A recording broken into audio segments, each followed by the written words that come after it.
और जमीयत के अरकान जिम्मेदारान रियासत उड़ीसा जमीयत उलमा के जिम्मेदारान हजरत अमायदीन जिम्मेदारान शहर नौजवान साथियों भाई और दोस्तों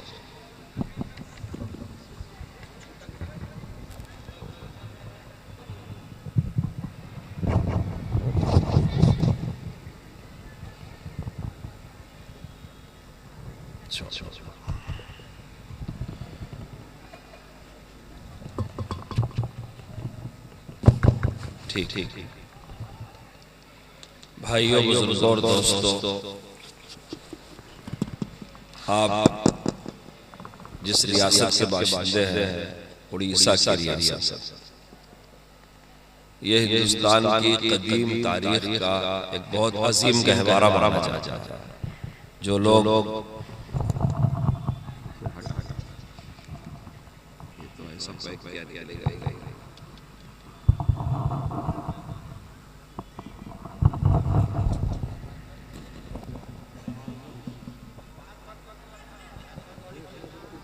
यहाँ से निकाल के हमको हाथ में दे दे।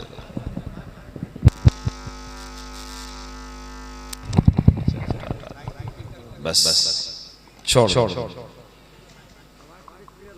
मैं अर्ज कर रहा था कि आप लोग जिस रियासत से बाशिंदे हैं, ये हिंदुस्तान की कदीम तरीन तारीख का एक अजीम गहवारा माना जाता है। यहाँ बसने वाली कौमों की तारीख हिंदुस्तान की बहुत अहम तारीख मानी जाती है हर एतबार से। यहाँ जो मुसलमान बसते हैं वो भी अपनी खुसूसियत के एतबार से और रियासतों से मुमताज है। उनकी रवादारी, उनका भाईचारा, उनकी जफाकशी, मेहनत, फयाजी, अमन पसंदी, आप जब इन चीज़ों को देखेंगे तो आपको अपने सरजमीन की भी कदर होगी और अपने कौम की भी कदर होगी। और आपको अल्लाह ताला ने यहाँ अमन व अमान के साथ जो दीनी और मिली खिदमत करने के मौके फराहम किए हैं उसकी भी कदर होगी। जब आदमी नेमतों की कदर करता है तो अल्लाह ताला वो नेमतें बढ़ा देता है, और जब नाकदरी करता है तो नेमतें छीन लेता है। कुरान करीम की आयत आपने खतीबों से सुनी होगी, लइन शकरतुम लअज़ीदन्नकुम। और कुरान ने शुक्र के मुकाबले में नाशुक्री के लिए सबसे ज्यादा सख्त लफ्ज कुफ्र का इस्तेमाल किया। हमारे उलमा भी कहते हैं कुफराने नेमत, ये नाशुक्री के मामले में। अल्लाह ताला हमको शुक्रगुजारी की तौफीक अता फरमाए। मेरे लिए भी ये बात बहुत सआदत की है कि मुझे उड़ीसा में जमीयत उलमा हिंद की इकाई के साथ मिल करके काम करने का मौका मिला। जब हजरत सदर मोहतरम ने मुझे नाज़िम उमूमी नामज़द किया तो मैंने इस रियासत का सफर किया। मैं अपने दोस्तों से सुबह की नशिस्त में भी कह चुका हूँ, इस वक्त भी कहता हूँ कि मैं चाहता हूँ कि उड़ीसा के असहाबे कमाल की एक फहरिस्त बनाई जाए और यहाँ के जो उलमा फज़ला, दानिशवरान, अमायदीन, खिदमत गुज़ार, सोशल वर्कर्स गुजरे हैं, उनका उसमें तफसील से जिक्र किया जाए, उर्दू ज़बान में भी हो और रियासत की ज़बान में भी हो। क्योंकि जब कहीं के बसने वाले अपने पेशरो लोगों के बारे में जानते हैं तो उनको अमल करने के लिए तरगीब होती है। एक शख्सियत जिस तरह की फिक्र लेकर के उठती है और काम करती है तो बाद में आने वाले जो उसके पीछे लोग होते हैं वो उसके अमल से मुतासिर होते हैं और फिर खैर वजूद में आते हैं।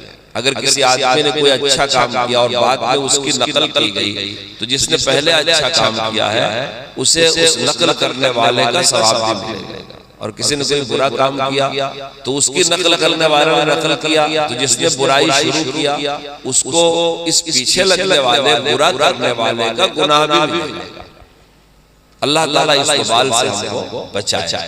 तो हमको अपने अकाबिर, अपने उलमा की कदरदानी करनी चाहिए, उनके हालात मालूम करना चाहिए और अपने लोगों को वो बातें बतानी चाहिए ताकि हम उन अच्छे किरदार के हामिल बन सकें। अल्लाह का शुक्र है, मुल्क की सबसे कदीम, सबसे अजीम, सबसे बड़ी जमात जमीयत उलमा हिंद की इकाई आज से नए जमाने से मौजूद है। अभी उड़ीसा के जनरल सेक्रेटरी साहब ने पहले खिताब किया और सदर मोहतरम ने उनके बाद खिताब किया। इन दोनों की तकरीर में जो पैगाम दिया गया है वो सिर्फ आपके मजमे के लिए नहीं, यही पैगाम सदर मोहतरम पूरे मुल्क में हर प्लेटफार्म से ये जमीयत उलमा का पैगाम है। तकरीर सिर्फ बराए तकरीर होती है कि किसी ने तकरीर कर दिया और लोगों ने सुन लिया कि बड़ी अच्छी तकरीर किया। जमीयत उलमा के जलसों में अपनी आवाम को अमल करने के लिए एक किरदार दिया जाए, एक पैगाम दिया जाए। अगर हम हिंदू मुस्लिम इत्तेहाद की बात करते हैं तो हम तो किए हुए हैं, अगर हम उसने अखलाक की बात करते हैं तो हम तो पेश कर रहे हैं, अगर हम प्यार और मोहब्बत की बात करते हैं तो हम तो नफरतों को मिटाने के लिए मोहब्बत की बारिश बरसा ही रहे हैं। तो हमारे जलसे और जलसों से थोड़ा सा मुख्तलिफ होते हैं। हमारे यहाँ जो कुछ कहा जाता है उसके पीछे एक किरदार है, एक तारीख है, एक सच्चाई है। अगर किसी एक दौर की सच्चाइयाँ बयान की जाए, यानी किस तरह से इस मुल्क में जमीयत उलमा ने मुल्क वालों की और अपने कौम अपने मिल्लत वालों की, मुसलमानों की, मुल्क और मिल्लत की, समाज की खिदमत किया, किसी एक वक्त का वाक़या आगे बयान किया गया। आज भी पूरे मुल्क में हमारे जो बाज़ाब्ता मेंबर हैं जमीयत उलमा हिंद के, जिन्होंने 2 रुपए की मेंबर साजी पर दस्तखत करके रसीद दिया है, रिकॉर्ड में वो 1 करोड़ से ज्यादा है। अगर हर घर में उनके सपोर्ट में 3-4 आदमी मान लिए जाए, क्योंकि किसी भी फैमिली में अगर शौहर मेंबर बन गया तो उसकी बीवी भी है, बेटा भी है, बहू भी है, घर में बूढ़े माँ बाप भी है। हमारा मेंबर तो एक बना है, लेकिन अगर एक को औसतन 5 से तकसीम कर दिया जाए तो 5 करोड़ मेंबरान हमारे होते हैं। हम किसी भी रियासत को, बहुत से लोग हैं जो जमीयत उलमा को नहीं जानते, उनके लिए अर्ज करता हूँ, हम किसी भी रियासत को हिसाब किताब लिख करके मेंबर साजी की बुक दिया करते हैं। जैसे उड़ीसा में कुल आबादी इतनी, मुस्लिम आबादी इतनी, अजला इतने, उन अजला के इतने मकामात में जमीयत उलमा के लोग हैं, तो उस जिला के सदर को हमारे जनरल सेक्रेटरी साहब एक तनासुब से पूरी जिम्मेदारी के साथ किताबें तकसीम करते हैं और वो अपनी ताकत पर मेंबर साजी करते हैं। बहुत से लोग उसको अहमियत नहीं देते, बहुत से लोग हैं पूरी अहमियत के साथ फार्म भरते हैं। फिर एक मकाम की हमारी इकाइयां बनती हैं, तंजीमें बनती हैं। आप अंदाजा लगाएं, हमारे मुल्क में 29 रियासत है, तो हमारी रियासती जमीयत उलमा 29 है। बाज़ रियासतों की मेंबर साजी 25 लाख 26 लाख से भी ज्यादा। 500 जब 2 रुपए के मेंबर बनते हैं तो एक आदमी जिसने 500 मेंबर बनाया हो वो अपनी रियासत के मुंतजिमा का मेंबर माना जाता है। ये मैं आपको इसलिए सुना रहा हूँ कि कैफा मतफक जमीयत उलमा का बड़ा जलसा हो गया, झंडियां लग गई, उलमाए किराम आ गए, ये हंगामी और इत्तेफाकिया हो रहा है, ऐसा नहीं है। हजरत सदर मोहतरम मौलाना अरशद साहब दामद बरकातुहूम की जो खिदमत है उसमें एक बहुत बड़ी खिदमत ये भी कि हजरत ने सदर बनने के बाद अपनी इकाइयों को फाल किया और काम करने पर आमादा किया। हमारे बहुत सारे आवाम होंगे जिनको ये शिकायत होती है, मैं वो शिकायत कबूल भी करता हूँ, मानता हूँ, सुनता हूँ कि जमीयत उलमा काम नहीं कर रही है। सच्ची बात है, जितना हमको करना चाहिए हम नहीं कर पा रहे, लेकिन कोई दूसरा वो कर रहा है जो हमने छोड़ दिया हो। आप कहीं बता नहीं सकते। हो सकता है हमारी कोई इकाई जिला की, मंडल की, तहसील की किसी मौके पे ना खिदमत कर सकी हो, लेकिन जब आप देखेंगे तो हमारे जिला की, रियासत की, मरकज की यूनिटें, वहाँ की इकाइयाँ आपको हर जगह नजर आएंगी। बड़े से बड़े खतरात में, बड़े से बड़े फसादात में, बड़े से बड़े ज़मीनी और आसमानी मुसीबतों में, और हम जहां कहीं नजर आएंगे अपने किरदार की सच्चाई के साथ नजर आएंगे। जब हम सैलाब वाले इलाके में काम करते हैं, ज़लज़ला वाले इलाके में काम करते हैं, फसादात वाले इलाके में काम करते हैं, तो हमको जो लोग चंदा देते हैं वो मुसलमान होते हैं, लेकिन जब हम वो रिलीफ बांटते हैं तो हम हिंदू मुसलमान नहीं देते, क्योंकि हम उनको भी अपना भाई समझते हैं। अभी बहुत अच्छी बात कही हमारे साथी ने कि अल्लाह के नबी ने तो ताइफ के पत्थर खाने के बाद दुआ किया कि अल्लाह मेरी कौम को हिदायत दे, और हम अपने मुल्की भाइयों को गैर कहते, ये हमारी सोच के खिलाफ बात बिल्कुल सही है। आप कुरान शरीफ पढ़ें, हर नबी ने अपनी कौम का तज़किरा किया और हर नबी ने अपनी कौम का शिकवा भी किया, और हर नबी की कौम ने उसको माना भी है, झुटलाया भी है। तो कौम में आज ही नहीं कई तरह के लोग हैं। हर नबी के जमाने में उस कौम में कई तरह के लोग होते थे। अब नबूवत मुकम्मल हो चुकी है, आप सल्लल्लाहु अलैहि वसल्लम आखिरी नबी हैं, आपके बाद कोई नबी आने वाला नहीं है। तो ये भी तो आप ही की कौम है, तो आपकी कौम में अपने भी हैं और पराए भी हैं। हम सुनते हैं अपने उलमाए किराम से अपने नबी के अखलाक के बारे में कि सलाम उस पर जिसने बेकसों की दस्तगीरी की, सलाम उस पर कि जिसने बादशाहत में फकीरी की, सलाम उस पर जो उम्मत के लिए रातों को रोता था, सलाम उस पर जो फर्शे खाक पर जाड़े में सोता था, सलाम उस पर कि जिसने फजल के मोती बिखेरे हैं, सलाम उस पर बुरों को जिसने फरमाया कि मेरे। तो अच्छे तो हैं, बुरे भी आपके हैं, आप उनके लिए भी तो आप तो रहमतुल लिल आलमीन है ना। तो आज हम जिस कौम में रहते हैं, ये कौम तो हमारे ही नबी की कौम है, आप इसके लिए भी रहमतुल लिल आलमीन है। तो इसमें अच्छे भी हैं, बुरे भी। तो हम बुरों का जवाब बुराई के साथ देंगे तो हम रसूलुल्लाह के अखलाक पर चलने वाले नहीं। आपने तो दुश्मनी करने वालों के साथ प्यार और मोहब्बत का मामला किया है, आपने इंतकाम नहीं लिया है, आपने किसी को रुस्वा और जलील नहीं किया है। आपकी किरदार की अजमत मक्के के हर आदमी को तस्लीम थी, चाहे वो आपकी जान का दुश्मन हो, लेकिन आपके किरदार की अजमत तस्लीम थी।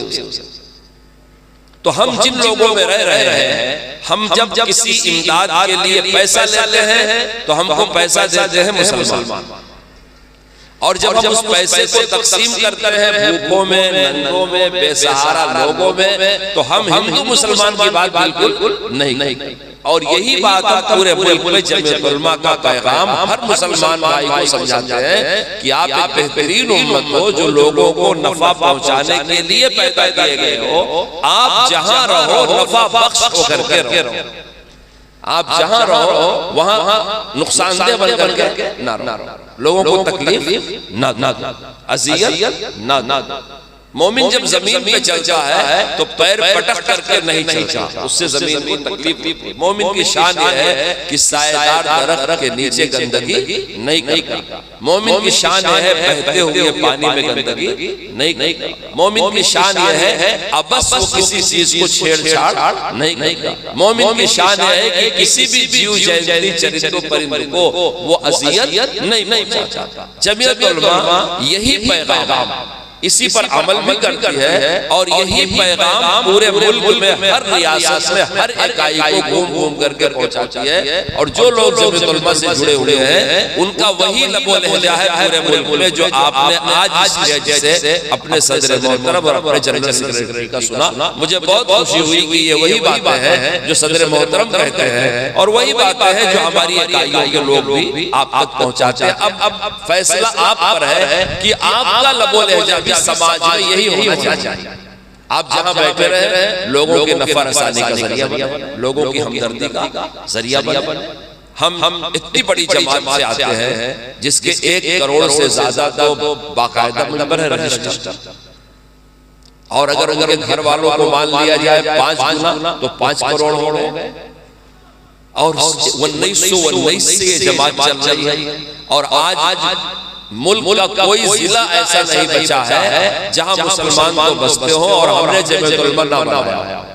अगर कहीं नहीं बना सके तो नुमाइंदा जरूर तय किया।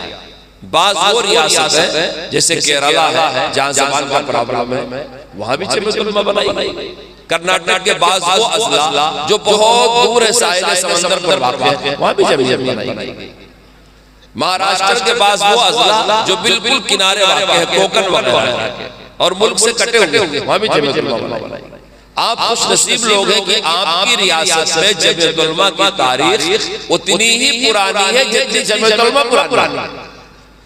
मेरे बहुत सारे दोस्तों ने सुबह मुझसे कहा काम नहीं हो रहा है, काम नहीं हो रहा है। इसलिए मैं ये बात कहता हूँ कि आपको सदर मोहतरम ने प्लेटफॉर्म दिया है, मौका दिया है। हजरत सदर मोहतरम जो काम करते हैं वो आपका ही काम है। तो हमारे हर वर्कर को मैं कह करके जा रहा हूँ कि आप उड़ीसा में जहां बैठे हुए हैं वहां जो भी काम दिलों को राहत पहुंचाने वाला है आप अंजाम जानते हैं। अगर आप समझते हैं कि यहाँ जहालत है, जहालत का अंधेरा है, आप तालीम दिलाएं। अगर आप समझते हैं यहाँ आपस में लोगों में लड़ाई है, आप सुलह कराएं। अगर आप समझते हैं यहाँ बेरोजगारी है, आप रोजी रोजगार के लिए मौके फराहम करें, उनको अच्छे मशवरे दें, उस तरह के वर्कशॉप रखें। आप जिस तरह का तकाजा उड़ीसा में समझते हैं, हम मरकज में हैं, हम दिल खोल करके आपका साथ देंगे, आएंगे। जितनी हमारी बसात है हम आपको मशवरे भी देंगे, आपको बुलाएंगे भी अभी पास। पूरे मुल्क में हमारी जो टीमें काम कर रही हैं, जरूरत पड़ी हम आपका उनसे भी राब्ता कराएंगे। लेकिन आप ये हौसला और अज़्म करें। आज जितने अराकीन आए हुए हैं, अगरचे ये जलसा जिला का है, लेकिन दूर दूर से मैं देख रहा हूँ जमीयत उलमा के अकाबिर आए हैं। आप अपने अवाम के दिलों को राहत पहुंचाइए, उनकी जरूरियात को पूरा कीजिए। खिदमत खल्क करना ही जमीयत उलमा का मकसद है, दिलों को राहत पहुंचाना ही जमीयत उलमा का मकसद। आप हजरत के तेवर में कभी कभी देखते हैं हजरत क्या कहते हैं, जब कभी फिरका परस्तों की नफरत वाली बात नकल करते हैं कि वो मुसलमानों को ऐसे ऐसे तकलीफ, हजरत क्या कहते हैं, जब तक जमीयत उलमा इस मुल्क में है तुम्हारे लिए तुम्हारा ख्वाब पूरा नहीं। ये बात क्यों कहते हैं? इसलिए कहते हैं जमीयत उलमा जिस दिन से बनी है उस दिन से जमीयत उलमा काम ही कर रही है। कभी कभी लोग जमीयत उलमा की मुखालफत भी करते हैं। ऐसा नहीं कि हर जगह पे गिराई होती है, फूल का हार डाला जाता है, नहीं। कभी कभी जमीयत उलमा के नजरियात की लोग मुखालफत भी करते हैं, क्योंकि आम ज़हन लोगों का एक सतही होता है। जहां तक खवास समझ पाते हैं वहां तक अवाम की सोच नहीं। अवाम में उजरतबाजी भी होती है, अवाम जल्दी मायूस भी हो जाती है। तो कभी कभी ऐसा होता है जब हजरत कहते हैं प्यारो मोहब्बत से पेश आओ, तो जिसका बच्चा जेल में होता है, जिसके लड़के की मॉब लिंचिंग हुई है, जिसकी दुकान जल गई है, जिसके ऊपर झूठे इल्जामात लगा के मुकदमे में नाजायज फंसाया गया है, जिसके घर को लूटा गया है, जब हजरत कहते हैं कि नफरत के जवाब में प्यारो मोहब्बत से पेश आओ, तो उसका दिल कहता है कैसी बात कह रहे हैं। लेकिन सच्चाई ये है कि दुनिया में हमेशा जीत मोहब्बत की हुई है, नफरत पे हारी। और ये बिल्कुल सच्ची बात है। हम जिस मुल्क में बसते हैं, इस मुल्क में अक्सरियत उन लोगों की है जो हमारे मजहब वाले नहीं। अक्सरियत जो लोग ये समझ लेते हैं कि मुसलमान दूसरी कौमों के साथ गुजारा नहीं कर सकता, वो इस्लाम की कुव्वत से वाकिफ नहीं। मुसलमान एक दाई कौम है, एक बाहौसला कौम है। मुसलमान हिंदुस्तान में हर जगह आज भी रिहाइश इख्तियार किए हुए। हिंदुस्तान का 25% हिस्सा शहर है और 75% हिस्सा हिंदुस्तान का आज भी देहात है। मुसलमानों की 20% आबादी शहरों में रहती है, 80% आबादी देहातों में रहती है। आप दूसरे मुल्कों में जाएं, वहां आपको शहरों में बड़ी जगहों में मुसलमान मिलेंगे, लेकिन आप जब अंदर देहातों में जाएंगे आपको मुसलमान मिलेंगे। हमारे मुल्क की सूरत हाल ऐसी है कि आप जितना अंदर घुसते जाएंगे, हर बिरादरी में, हर कौम में, हर गांव में, हर समाज में 2-4 घर मुसलमान मिलेगा, और हर वो पेशा मुसलमान करता हुआ मिलेगा जो पेशा यहाँ की दूसरी कौमें करती है। क्योंकि हर मजहब वाले ने, हर बिरादरी ने, हर जात ने इस्लाम कबूल किया।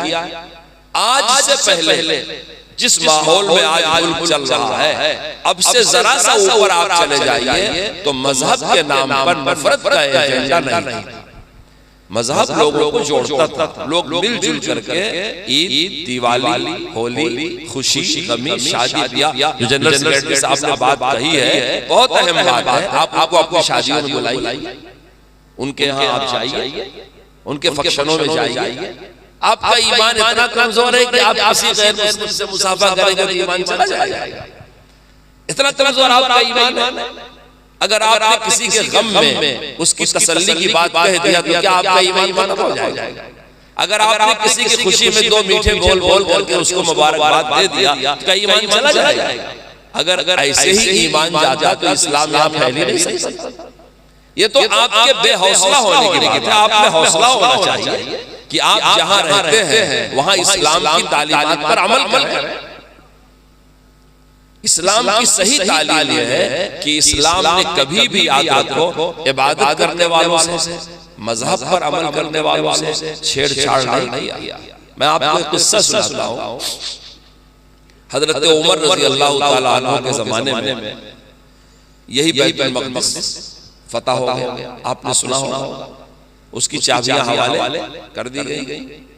हजरत उमर फातिहाना दाखिल हुए क़ुद्स के इलाके में। नमाज का वक्त था। एक चर्च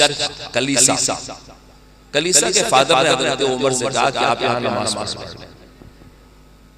हजरत उमर ने कहा नहीं, अगर मैं यहाँ नमाज पढ़ लूंगा तो कल को मेरी कौम में कहेगी कि हमारे खलीफा ने यहाँ नमाज पढ़ा है, ये जगह मेरे लिए यादगार होगी। उन्होंने वहां नमाज नहीं पढ़ी, बाहर निकल करके एक चट्टान पर नमाज पढ़ी। आज वहां मस्जिद उमर बनी हुई है। आज भी उसका नाम मस्जिद उमर है। वो बनाई इसलिए गई कि हजरत उमर ने फतह वाले दिन वहां ना नमाज पढ़ करके कलीसा में बाहर नमाज पढ़ा। और फिर जितने लोग इबादत खानों में थे, किसी से हजरत उमर ने और इस्लामी लश्कर ने कोई छेड़छाड़ नहीं किया ना। उनको सबको अमन दे दिया, पूरे को अमन दिया। बनु उमैया के जमाने में इस्लाम को बड़ी कुव्वत दी। जैसे आज बहुत सारे नए नए मौलवी जो शीले पैदा हो रहे हैं, सब आपको कुफ्र से नफरत है और फलां से कैसे रहेंगे। जमीयत उलमा इन सारी बकवास को खारिज करती है। इस्लाम में नफरतों की कोई गुंजाइश नहीं है। हमें दाई कौम है, दाई मज़हब रखते हैं अपने पास। इस्लाम में अल्लाह ने जो हुस्न रखा है, हम किसी के मोहताज थोड़ी हैं। इस्लाम में अल्लाह ने खुद वो कशिश रखी है कि लोग उसके गिरविदा होते चले जाते हैं। हमको अलग से कुछ करने की जरूरत नहीं। इस्लाम का गलबा इस्लाम पर अमल से हो। जब आप इस्लाम पर अमल करेंगे, इस्लाम आप खुद तो अमल करते नहीं और आप चाहते हैं कि आपके दिन का एहतराम दूसरे लोग करें। आपका एहतराम नहीं करते, अज़ान होती रहती है, सोते रहते हैं, मस्जिदों की बेहुरमती होती है, रिश्ते तोड़ते हैं, आपस में मुसलमानों की जान माल को हलाल समझते हैं। आप अंदाजा लगाएं, इस्लाम का गलबा इस्लाम पर अमल से होगा। और इस्लाम पर अमल करने के मुकल्लफ कलमा पढ़ने की वजह से आप हैं, गैर मुस्लिम नहीं है। कुरान का एहतराम, इस्लाम का एहतराम आप पर फर्ज है, उन पर फर्ज नहीं है। ये उनकी रवादारी है कि आपके पड़ोस में रहने की वजह से वो आपकी मजहबी शाइर का एहतराम करते हैं। और ये हमारे दस्तूर की जामियत है कि हमारे दस्तूर ने सारे मजहबों को इस मुल्क में मजहबी आजादी दी।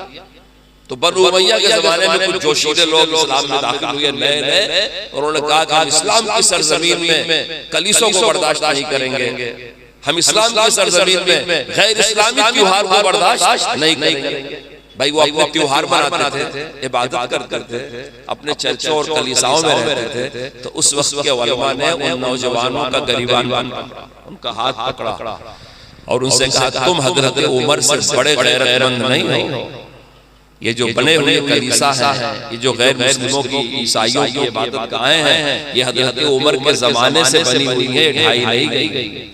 उनके मजहबी त्योहार उस जमाने से होते चले आ रहे हैं। हम तुम्हारी बात नहीं मानते, जो सहाबा के दौर में बाकी रखे गए, तुम उससे बड़े मोमिन नहीं हो, तुम्हारी बात नहीं मानते। हम भी हिंदुस्तान में हर उस मौलवी की बात को खारिज करते हैं जो हमारे दस्तूर, हमारे मुआहदे, हमारे मफाद के खिलाफ जोश और जज्बे की बात करता है और अपनी आवाम को मना करते हैं ऐसे लोगों के पीछे ना चलो वरना नुकसान होगा।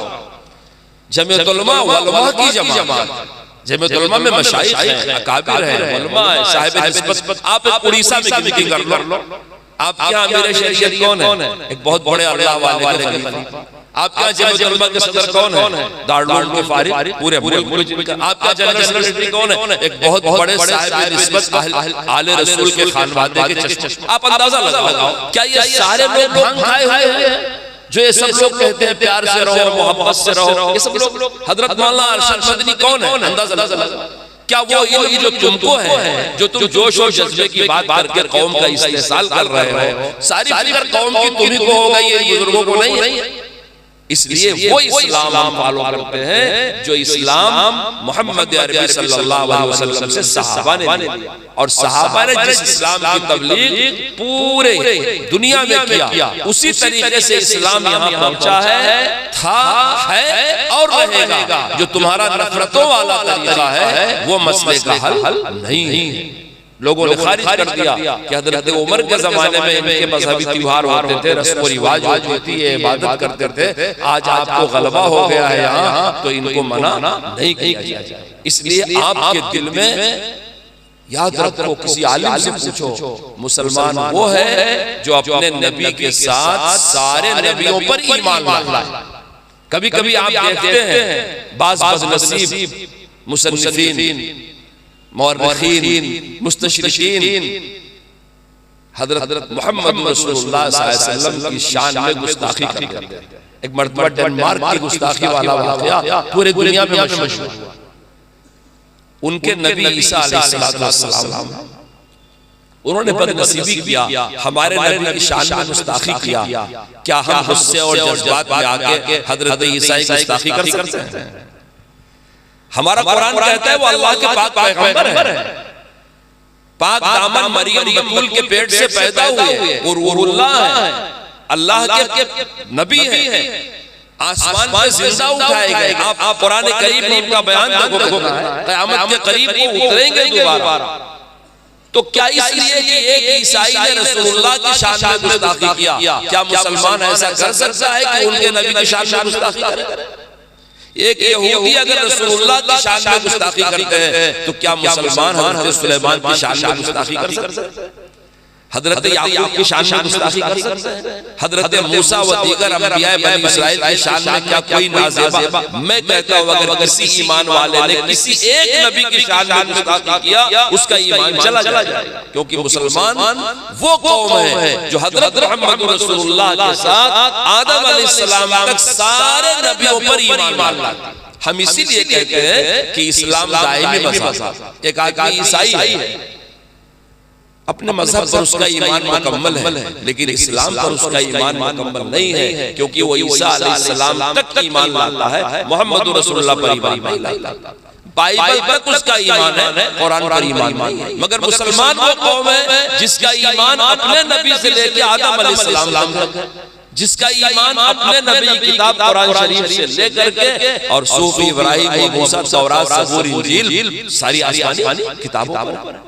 कुरान करीम में कुछ नबियों का नाम है, कुछ नबियों का नाम नहीं है। कुछ मजहबों को हम जानते हैं कि इसे यहूदियत कहते हैं, इसे ईसाईयत कहते हैं। कुछ मजहबों का कुरान शरीफ में जिक्र नहीं है, लेकिन हमको हमारे उलमा ने बताया कि मजहब हर जमाने में अल्लाह का भेजा हुआ, अल्लाह का पसंदीदा तरीका कहलाता है। इसलिए मुसलमान के लिए किसी भी मजहब की बेहुरमती करना जायज नहीं।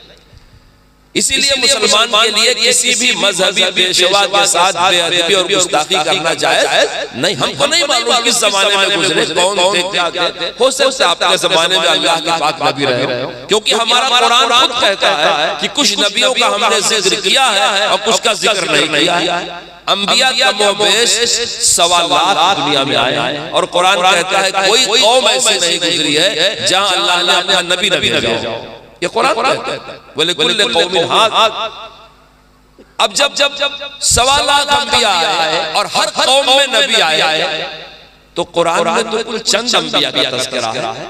इसलिए मुसलमान वो कौम है कि हर मजहब का एहतराम करे। हाँ, उसने अपने लिए रसूलुल्लाह के मजहब को पसंद किया। जबरदस्ती हम किसी पर अपना मजहब मुसल्लत नहीं करते। आजकल धोखा है, जो लोग कहते हैं फला ने फला को मुसलमान बना दिया। याद रखो, कोई किसी को मुसलमान नहीं बना सकता। आदमी अंदर से मुसलमान बनता है, फिर कलमा पढ़ कर उसका इजहार करता है। आप क्या किसी को मुसलमान बनाएंगे? अगर किसी के अख्तियार में ऐसे मुसलमान बनाना होगा तो कितने लोग दुनिया में आए और चले गए। जो तरीका इस्लाम की तबलीग का हमारे बुजुर्गों ने अख्तियार किया था, उसका फायदा आज तक ये है कि जो मुसलमान हो गए और जो मुसलमान नहीं हुए वो इस्लाम मजहब के मोतक़िद जरूर हो गए।